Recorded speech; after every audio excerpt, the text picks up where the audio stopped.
नमस्कार दोस्तों, आप सभी का टेक्नीशियन तपन यूट्यूब चैनल में स्वागत है। आज कुछ नया सीखते हैं दोस्तों। आज के इस वीडियो में आप लोगों को देख पा रहे हैं converter water flow, inverter water flow और एक और ट्रिपिंग जो है डीसी चौक वाटर फ्लो, इसके बारे में बताया जाएगा कि आखिर ये ट्रिपिंग आता क्यों है और किस लिए आता है, इसका कारण क्या है, इसको सॉर्ट आउट कैसे करना है। अभी जैसे कि आप लोग देख पा रहे होंगे यहाँ पे रेड ब्लिंकिंग आ रहा है और भी जितने सारे हैं अभी ट्रिपिंग्स है सब आपको ग्रीन दिख रहा है। लेकिन ये जो ट्रिपिंग है जैसे converter water flow, inverter water flow और डीसी चौक वाटर फ्लो, इसके सामने आपको रेड ब्लिंकिंग दिखाई दे रहा है। रेड ब्लिंकिंग क्यों आ रहा है? क्योंकि ये हेल्दी नहीं है। मतलब वाटर फ्लो जो है इसका अभी हेल्दी नहीं है। वाटर फ्लो जो है हो सकता है प्रॉपर नहीं है, जितना प्रेशर चाहिए उतना प्रेशर ना हो, कम हो या फिर पंप कम्प्लीटली ऑफ हो।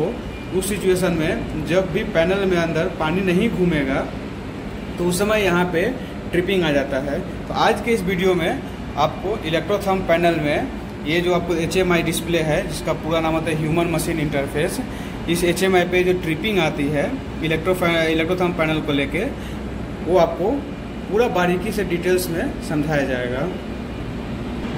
अभी आप लोग को फ्लोट स्विच के पास ले जाने से पहले मैं आप लोग को अभी जो है पानी अभी बंद है, मतलब पैनल में कोई पानी घूम नहीं रहा है।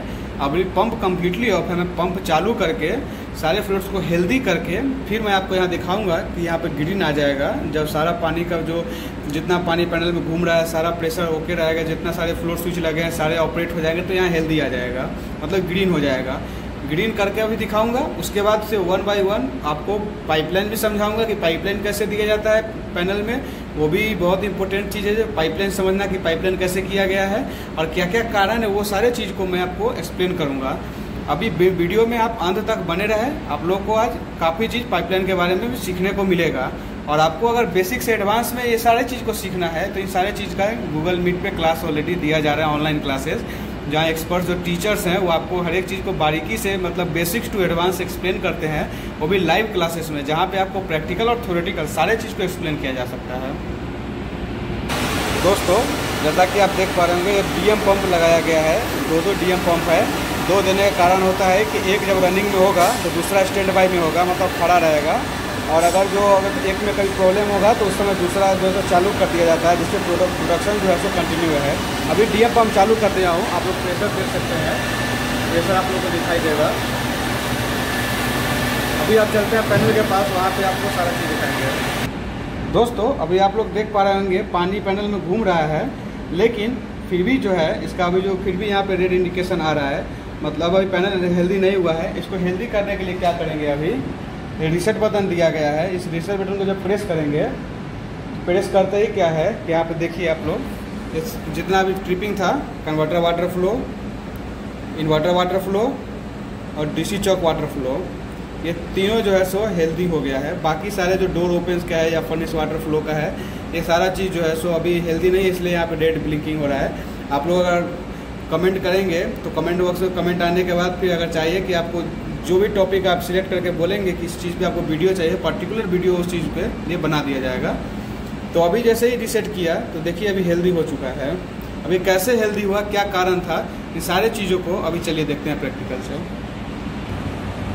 दोस्तों पैनल पे जो HMI था वहाँ पे आपको ग्रीन देखने के पीछे एक ही रीज़न था कि यहाँ जितने सारे सेंसर्स लगे होते हैं वो अभी मैं उसको फ्लैशलाइट को ऑफ करता हूँ, फिर आपको दिखाई देगा।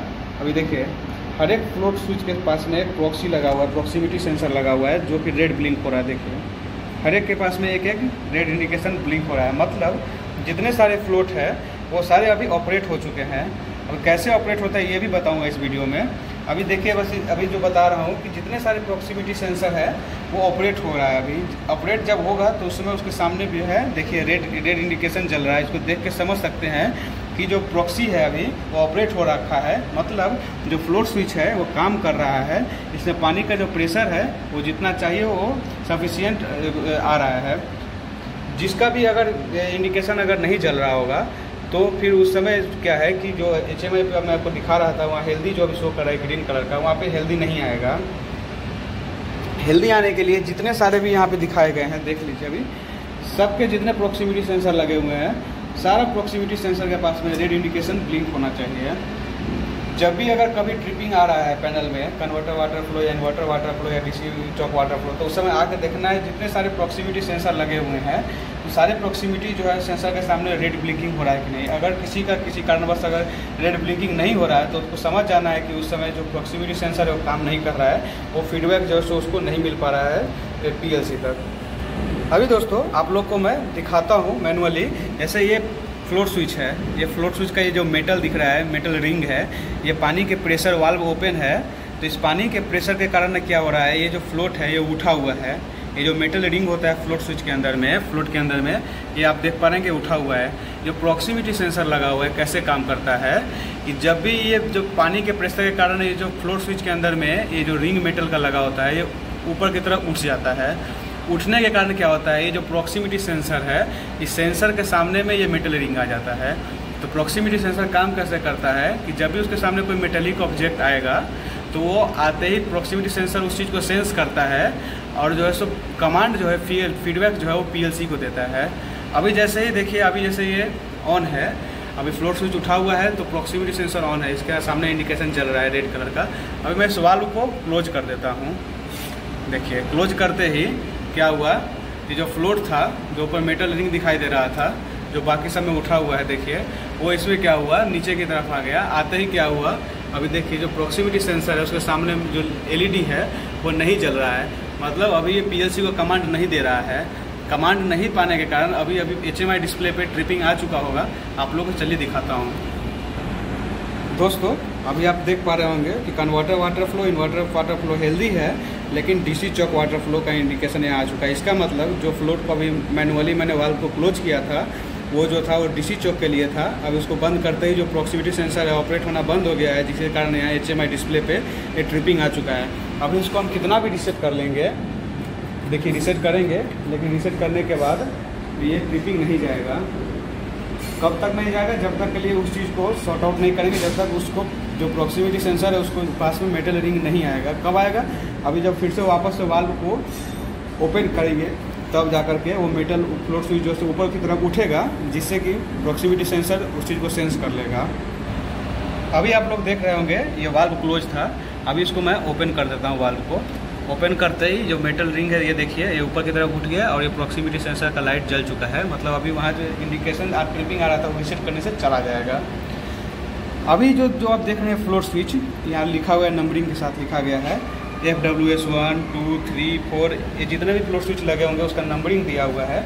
और ये जो फ्लोट स्विच है इसका साइज जो है डिपेंड करता है। जैसे फ्लोट स्विच है वो 10 LPM का भी हो सकता है, 12 LPM का हो सकता है, 18 LPM का हो सकता है।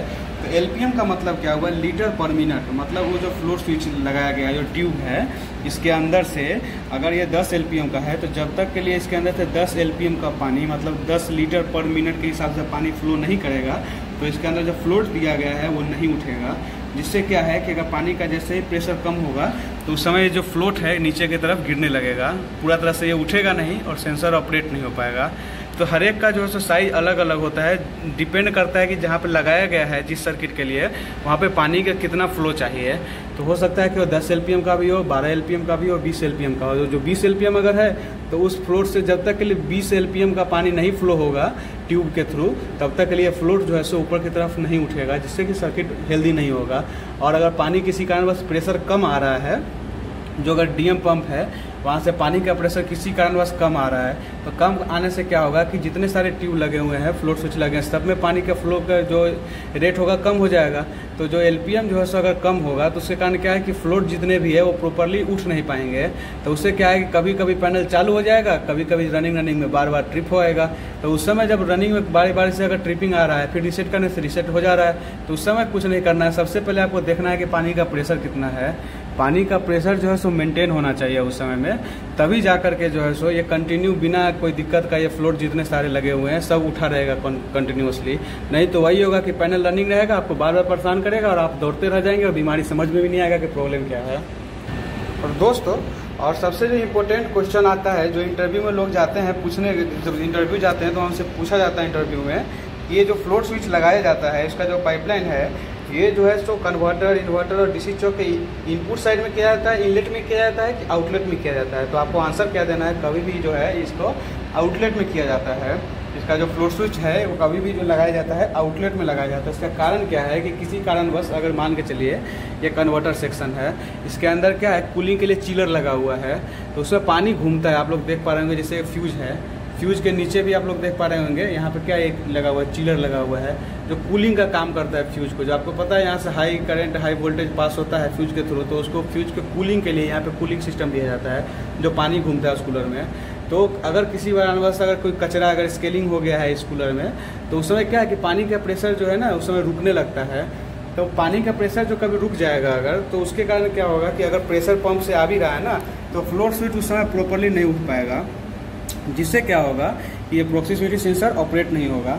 इसीलिए कभी भी आउटपुट में ही, आउटलेट में ही दिया जाता है, ताकि अगर कहीं इनलेट साइड में कहीं भी पानी अगर चौक हो रहा होगा तो उस समय जो है सो हम सबको पता चल जाए कि जो प्रॉब्लम है वो कूलर में है या फिर पंप साइड में है। अगर इनलेट में डायरेक्ट लगा देंगे इसको, तो इनलेट में तो कंटिन्यू प्रेशर आता ही रहता है, तो उस समय फ्लोट ऑपरेट हो जाएगा, फ्लोट स्विच जो भी है।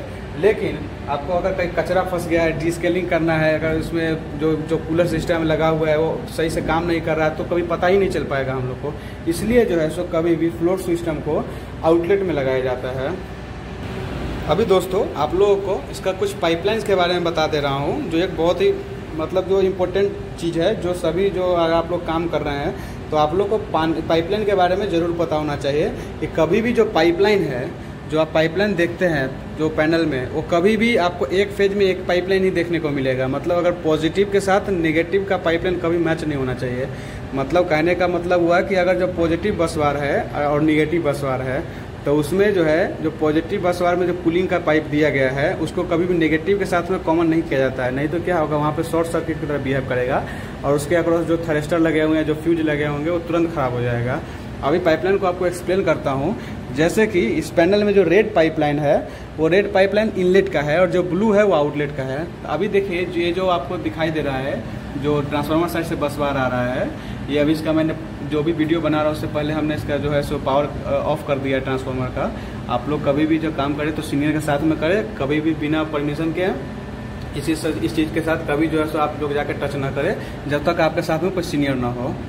अभी जो है कैसे काम हो, देखिए ये रेड बस, जो रेड पाइप दिखाई दे रहा होगा आपको, ये रेड पाइप इन हुआ है और इन होने के बाद ये जो आप देख रहे हैं बस बार, इसके थ्रू पानी जो है सो कहाँ है, फ्यूज के ऊपर वाला कूलर सिस्टम में आया है। अभी यहाँ से पानी घूम करके उसी फ्यूज के नीचे वाले टर्मिनल के पास में आप देख पा रहे होंगे जिसका चिलर लगा हुआ है उसमें इन हुआ है। इसलिए दिया गया है, जिस चिलर जो है सो फ्यूज के ऊपर नीचे दोनों देने का इसका रीज़न ही है कि जो फ्यूज है इसका कूलिंग कंटिन्यू बना रहे।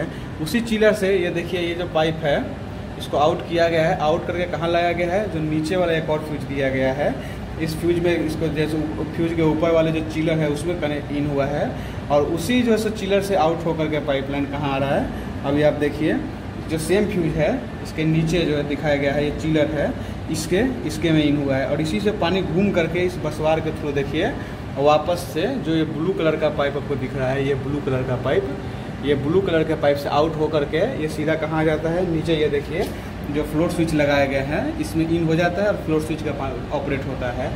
आप अभी देखे होंगे इस चीज़ को कि एक जो फेज है ये एक फेज का है, ये ब्लू फेज है। ब्लू फेज जो आ रहा है ट्रांसफार्मर से, इस ब्लू फेज के अक्रॉस एक ही पाइपलाइन दिया गया है। मतलब ब्लू फेज को आर फेज के साथ कॉमन नहीं किया गया इसका पानी के पाइपलाइन को। अगर जो कॉमन कर देंगे तो क्या है, शॉर्ट सर्किट बिहेव करेगा और फ्यूज उस समय तुरंत खराब हो जाएगा। और अगर आउटलेट में भी अगर जो फ्यूज के आउटपुट में या फिर थ्रस्टर जो SCR लगे हैं उसके आउटपुट में भी अगर पाइपलाइन सीरीज कर देंगे एक थ्रस्टर दूसरे के साथ में, मतलब पॉजिटिव निगेटिव के साथ में या आर फेज को वाई फेज के साथ में, तो उस समय थ्रस्टर तुरंत खराब हो जाएगा। अगर जब पाइपलाइन करते समय अक्सर ये मिस्टेक हो जाता है, जो इलेक्ट्रीशियंस होते हैं चाहे जो भी सीनियर पर्सन काम कर रहे हैं उससे पाइपलाइन में अगर मिस्टेक हो जाता है तो उनको पता भी नहीं चलता कि प्रॉब्लम क्या है और पैनल रनिंग में बार बार थ्रस्टर जो है सो खराब होता है, फ्यूज खराब होता है। तो पाइपलाइन जो कभी भी करे तो पाइपलाइन को करते समय हमेशा ध्यान दिया जाता है कि जो पाइपलाइन है वो कभी भी फेज के साथ में कनेक्शन नहीं होना चाहिए, दो फेज के साथ में उसका मिक्स कभी नहीं होना चाहिए। दोस्तों आज के वीडियो के लिए इतना ही, मिलते हैं नेक्स्ट वीडियो में। Thanks for watching, will meet very soon in next video. Thank you once again, thank you very much.